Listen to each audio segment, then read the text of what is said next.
हमें कुछ बंधुओं के कमेंट प्राप्त हुए जिनमें उनके मन के भाव थे कि हमें योग से, मंत्र योग से उतने लाभ प्राप्त नहीं हो पा रहे हैं जितना शास्त्रों में वर्णित है या फिर जितना विद्वानों ने कहा है। तो आप समझ लें कि योग की सीमा सीमित नहीं है। अभ्यासी की जिज्ञासा, उसका ज्ञान, उसका बोध या फिर उसके प्रयास जो हैं वो ही सीमित होते हैं।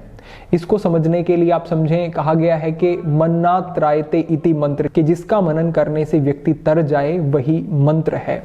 और मंत्र की पुनरावृत्ति जितनी बढ़ती है, जितना अभ्यास बढ़ता है, उतनी ही इसकी गहराई भी बढ़ती जाती है। इसके लिए एक उदाहरण समझ सकते हैं। जैसे एक कवि कोई है, वो आपको बड़ी ही कोई अच्छी कविता सुनाता है। उस कविता को सुन के आप उनकी बड़ी प्रशंसा करते हैं, कहते हैं कि ये तो बड़ा ही सुंदर आपने लिखा है। अब वो प्रेरित होकर के एक बार फिर से उसी कविता को आपको सुना देता है। आप पुनः सुनते हैं, तब भी आप तारीफ करते हैं क्योंकि आपको वो कविता बहुत अधिक पसंद आई। अब वो व्यक्ति सोचता है कि इन्होंने तो बड़ी तारीफ की है, मैं इसे एक बार और सुना देता हूं, और वो एक बार फिर से उसी कविता को आपको सुनाता है। तो जो वो तीसरी बार सुनाता है तो जो प्रशंसा का स्तर है वो बहुत कम हो जाता है। लेकिन अगर वो चौथी बार सुनाए तो कोई प्रशंसा नहीं करेगा, और पांचवी बार अगर वो सुनाए तो कहेगा कि आपका दिमाग खराब हो चुका है क्या? आपने अभी सुनाया, हमने प्रशंसा की, हमें अच्छा भी लगा, लेकिन आप उसी बात को दोहराए जा रहे हैं, फिर से सुना रहे हैं, फिर से सुना रहे हैं।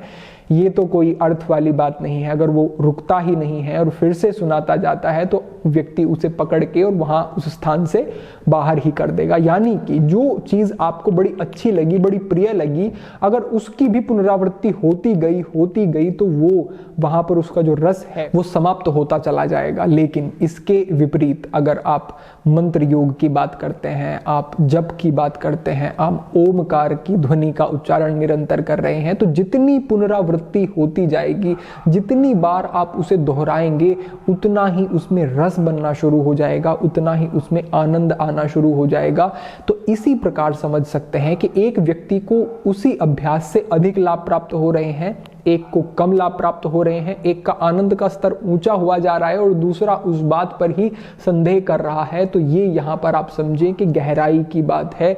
एक का अभ्यास ऊंचा है और एक का अभ्यास अभी सतही तौर पर ही है, वो गहरा नहीं गया। और इसको गहरा ले जाने के लिए जो माध्यम है वो है कि इसको अभ्यास में ले आए, इसको पुनरावृत्ति के माध्यम से इतना दृढ़ कर लें कि अगर स्वप्न में भी कभी आप कुछ बोलते हैं तो वो भी आपको, आपका मंत्र, आपको उस ईश्वर का नाम ही आपके मुख से निकले। तो आप देखें कि कितना ज्यादा सात्विक प्रभाव हो सकता है आपके जीवन में इन सब चीजों का। कबीर दास जी कहते हैं कि उस भक्त के लिए मैं अपनी खाल का जूता बना करके उसके पैरों में पहनाऊं। जो भक्त सोते हुए भी अगर कुछ बोलता है तो उसके मुंह से राम का नाम ही निकलता है। बड़ी गहरी बात है। एक संत ये कहता है कि ऐसी अवस्था अगर किसी भक्त की है तो ये बड़ी ऊंची बात है।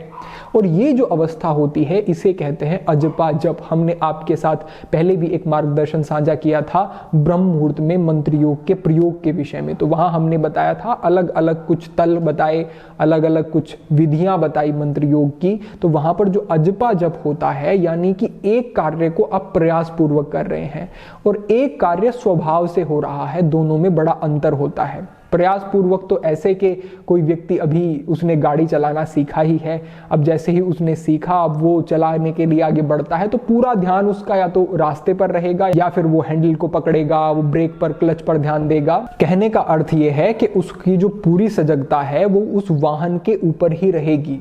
कोई अकाउंटेंट है, वो कुछ एंट्री करता है, तो जब वो शुरुआत करता है अपने उस प्रोफेशन की तो वहां पर उसका बहुत ज्यादा ध्यान मांगेगा वो कार्य। कोई नया कोई मशीन लेकर के आता है, उसको चलाने के लिए भी उसे सारा कुछ उसके विषय में पढ़ना पड़ेगा, उसके तरीकों को समझना पड़ेगा। लेकिन जब वो उसको निरंतर चलाएगा, कुछ समय तक प्रयोग करेगा, तब चीजें उसके अभ्यास में आना शुरू हो जाएंगी। और जैसे अभ्यास बढ़ जाता है तो फिर ध्यान की जरूरत नहीं है, फिर तो अपने आप यूं ही वो उस कार्य को कर सकता है, बहुत अधिक सजगता की जरूरत नहीं है। तो जब सात्विकता का स्तर जीवन में बढ़ता चला जाता है और मंत्र योग गहरा होता चला जाता है तो फिर तो यूं ही आप कहीं बैठे भी हैं तो अपने आप ही मन में एक धुन चलती रहती है, उस नाम का एक अजपा जप। वही तो है कि आप प्रयास कोई नहीं कर रहे, लेकिन फिर भी आपका जो अभ्यास है, आपकी जो साधना है वो निरंतर प्रगति की ओर अग्रसर है। इसे ही आप अजपा जप समझ सकते हैं। और अगर इस प्रकार का जप कोई व्यक्ति 1 महीने तक निरंतर करता है तो 1 महीने के अभ्यास के बाद वो देख सकता है स्पष्ट परिवर्तन अपने जीवन में, अपने विचारों में, विचारों की एकाग्रता में, सजगता में, सभी स्तर पर उसे बड़े बदलाव दिखाई देंगे। एक बात और मुझे याद आती है कि एक बार कोई साधु गंगा के किनारे बैठे हुए थे, किसी पेड़ के नीचे बैठे हैं और टेक लगाई हुई है उस पेड़ की। तो वहां से एक दूसरे साधु गुजरते हैं, वो देखते हैं कि एक साधु आंखें बंद करे लेटा है आराम से। तो जो जा रहे थे वहां से साधु, वो उनसे कहते हैं कि अरे आप कैसे लेटे हुए हैं, आप कैसे ऐसे सो सकते हैं, आप समय को नष्ट कर रहे हैं, ये तो समय आपकी साधना के लिए होना चाहिए, आपको नाम जप करना चाहिए, आपको मंत्र आदि का उच्चारण करना चाहिए, आप ऐसे व्यर्थ कर रहे हैं समय को, और वो भी गंगा के किनारे पर ऐसे पवित्र स्थान पर बैठ करके। तो वो साधु जो लेटे हुए थे वो उन साधु को बुलाते हैं और कहते हैं कि यहाँ कान लगा करके देखो। वो साधु जो उनको इस प्रकार के वचन कह रहे थे, यहाँ कान लगाते हैं तो यहाँ से राम राम राम की ध्वनि सुनाई देती है, यहाँ कान लगाते हैं तो यहाँ से राम राम राम की ध्वनि सुनाई देती है। जहाँ पर कान लगाएं शरीर में वहाँ से राम की ध्वनि सुनाई दी। तो उस व्यक्ति को समझ आया कि इनका जो स्तर है, इनकी जो अवस्था है, अब वो बहुत ऊंची हो गई है। अब ये अगर जबान से कुछ नहीं कह रहे हैं, अगर ये लेटे हुए भी हैं, अगर इनके होठ बंद भी हैं, तो भी इनका जो जप है, जो मंत्र है, वो निरंतर चल रहा है।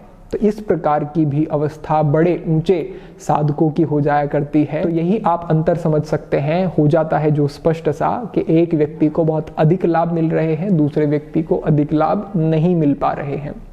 तो इस अभ्यास को आप बनाएं। आप ये ना सोचें कि अभी इतने लाभ प्राप्त हुए, मुझे उतने नहीं हुए, किसी दूसरे व्यक्ति को इतने हुए। बस आपको एक बार शुरुआत करनी है और उस अभ्यास को, पुनरावृत्ति को बनाना है। तो आपको ये नहीं सोचना है कि मेरा अभ्यास कितने दिन में फलीभूत होगा, मुझे कितने परिणाम प्राप्त होंगे, मैं कैसे अभ्यास करूं, उसको ज्यादा लाभ मिल गई, आदि आदि। आपको ऐसा कुछ भी नहीं सोचना है, केवल आपको शुरू करना है। और हमारे कहने से 1 महीने तक निरंतर एकाग्रचित होकर के ब्रह्म मुहूर्त में अगर आप मंत्र का, कोई भी मंत्र आप ले सकते हैं, हम आपको सुझाएंगे भी नहीं, जो आपको प्रिय हो, जहां आपकी श्रद्धा हो, मंत्र का उच्चारण करना है, ओम की ध्वनि का उच्चारण करना है। सभी मार्गदर्शन पहले हो चुके हैं, जो हमें जरूरी लगेगा वो मार्गदर्शन आपको हम नीचे डिस्क्रिप्शन में साझा कर देंगे, वहां से आप प्राप्त कर सकते हैं। तो आप इतना ही समझें कि केवल एक शुरुआत मात्र की देरी है और जीवन में बड़े बदलाव आपका इंतजार कर रहे हैं। आप उस मार्ग पर चलेंगे तो निश्चित रूप से सुंदर बदलाव आप जीवन में स्पष्ट देख सकेंगे। अधिक मार्गदर्शन के लिए ध्यान योग से आप जुड़ सकते हैं, जो कि योगी वरुणानंद ऐप पर संचालित हो रहा है। तो आप सभी के जीवन में बड़े बदलाव हों, आप सभी अपनी संस्कृति से, धर्म से जुड़ें और इन सब विषयों से, जो कि हमारे ऋषियों ने, मनीषियों ने हम तक साझा किए हैं, उन सभी चीज़ों से लाभ उठाएं। ऐसा हमारे मन के भाव है, अपेक्षा है आपको इन सब चीज़ों से लाभ होगा और प्रगति होगी जीवन में। सभी के लिए प्रार्थना, सभी के लिए मंगल कामना। आज के लिए इतना ही। ओम नमः शिवाय।